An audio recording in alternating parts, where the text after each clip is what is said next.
ஒரு அப்பாவும் ஒரு 4 வயசு மகளும் அவங்க ஒரு புதிய காரை தொடச்சிட்டு இருக்காங்க. அந்த சிறியவள் பார்த்தீங்கன்னா ஒரு சிறிய கல்லை எடுத்து கார் பின்னாடி கீழே போயிட்டு கிரிக்கிட்டு இருக்காங்க. உடனே அந்த சத்தத்தை கேட்டு ஓடி வந்தாங்க. அப்பா பார்த்த இடத்துல ஸ்பேனர் எடுத்து அவங்க கைகளை உடைச்சிருக்காரு.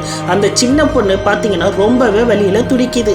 அதை பார்த்துட்டு இருந்தாங்க அப்பா உடனே கோவத்தோடு ஹாஸ்பிட்டலுக்கு கூட்டு போறாரு. அங்க இருந்த டாக்டர் கையை பார்த்துட்டு ரொம்பவே கை சரி செய்ய ரொம்பவே கஷ்டம், ஏன்னா எலும்பு ரொம்ப உடைஞ்சிருக்கு அப்படின்னு டாக்டர் சொல்லிட்டாங்க. ஒரு பக்கம் மகள் கண்ணீரோட அப்பா என் கை திரும்ப வந்துடும்ல, அதுக்கு எதுவுமே பேசாம வெளியே மௌனமா வந்துட்டாரு. அப்ப வெளியே நின்றுட்டு இருந்த அந்த காரை காலால பயங்கரமா உதைக்கிறாரு.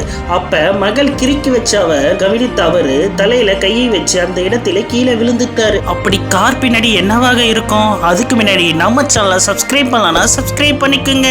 அப்படியே உங்களுக்கு பெற்றோர்களை பிடிக்குன்னா ஒரு லைக் மட்டும் பண்ணிடுங்க.